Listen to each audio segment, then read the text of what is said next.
September నెల 21వ తారీఖున ఒక రోడ్డు ప్రమాదంలో ఇద్దరు యువకులు చనిపోయారు. చనిపోతే వారి తల్లిదండ్రులు బాధ నాకు ఈ మధ్యనే నా దృష్టికి వచ్చింది. ప్రమాదంలో చనిపోయిన యువకులు పోలిశెట్టి రేవంత్ శ్రీ మురహరి అని 19 ఏళ్ల యువకుడు, అలాగే నాదెండ్ల నిరంజన్ అని చెప్పి 19 ఏళ్ల యువకుడు. రేవంత్ గారి తల్లిదండ్రులు పోలిశెట్టి సుబ్రహ్మణ్యం గారు, నాగపుష్ప గారు, అలాగే నిరంజన్ గారి మాతృమూర్తి భవానీ గారు. బిడ్డలు కోల్పోతే వీళ్ళ బాధ చెప్పుకోవడానికి పోలీస్ స్టేషన్కి వెళ్తే అక్కడున్న అధికారులు సరిగ్గా సమాధానం చెప్పలేదు. సమాధానం చెప్పకపోగా వాళ్ళు అదే యాక్సిడెంట్ జరిగిన రోజునే అక్కడికి వెళ్తే వాళ్ళని మాట్లాడిన తీరు బాగా మనస్తాపం కలిగించిందని నా దృష్టికి వచ్చింది. సో దీన్ని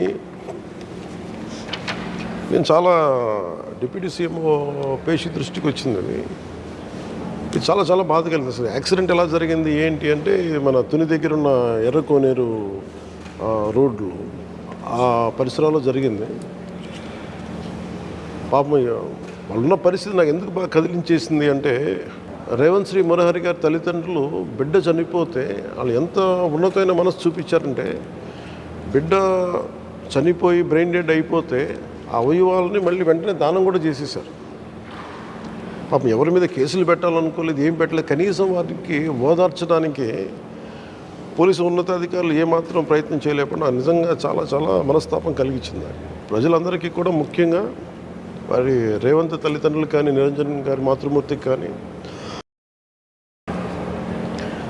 ఈ ప్రభుత్వంలో ఏ తప్పు జరిగినా అది మాకు చెడ్డ పేరు తీసుకొస్తాయి. ఇలాంటి సంఘటనలు, ఇలాంటి రోడ్డు ప్రమాదాలు, ఇలా బిడ్డలను కోల్పోవడం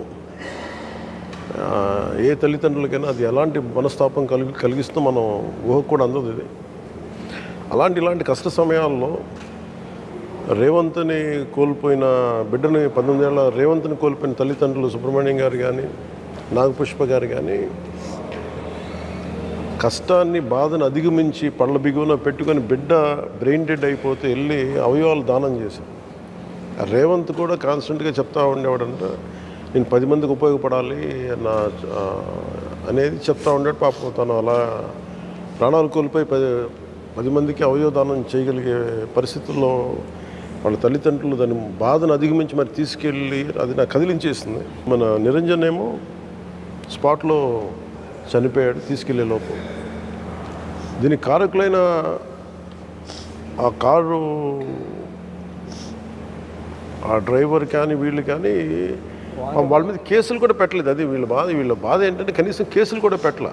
కానీ నేను ఈ సందర్భంగా ముఖ్యంగా ఇలాంటి సంఘటనలు జరిగినప్పుడు పొరపాటు మీది కాకపోయినా, మీది అయినా కానీ మీ బాధ్యత ఏంటంటే, ఇన్సిడెంట్ జరిగితే కనీసం ప్రాణాలు కాపాడాలి అన్న బాధ్యత లోపల వాళ్ళకి కావాలి. ఎవరైతే కారులో ఉన్నారో, మీరు చెప్తాం ఆయన డాక్టర్ అని చెప్తా ఉన్నారు, యాజ్ ఎ డాక్టర్ కదా ఆయన బాధ్యత. అది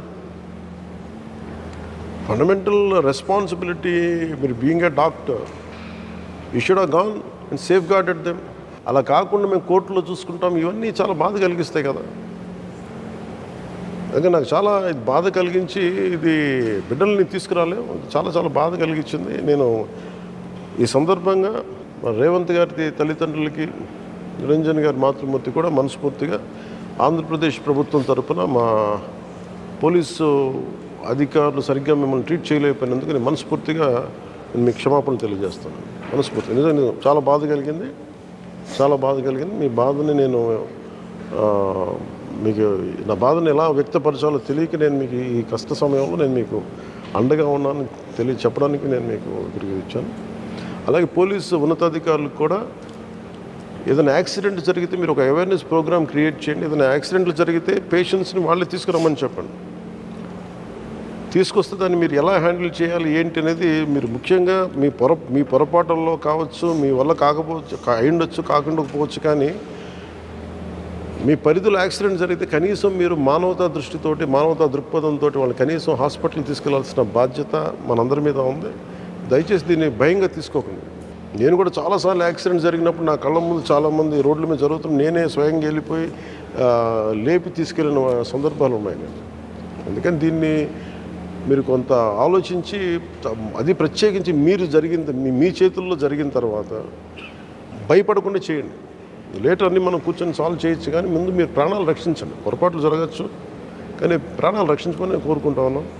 అలాగే ఉన్నతాధికారులకు కూడా, పోలీసు ఉన్నతాధికారులకు కూడా, ప్రతి ఒక్కరికి కూడా మీరు ఒక అవేర్నెస్ ప్రోగ్రామ్ క్రియేట్ చేయండి. యాక్సిడెంట్ జరిగితే అందరికి కూడా దాన్ని వెంటనే అందుబాటులో వెంటనే వైద్యం చేయిస్తే అది బతికే అవకాశాలు ఎక్కువ ఉంటాయి. దయచేసి ఈ సందర్భంగా తెలియజేసుకుంటాం. Thank you.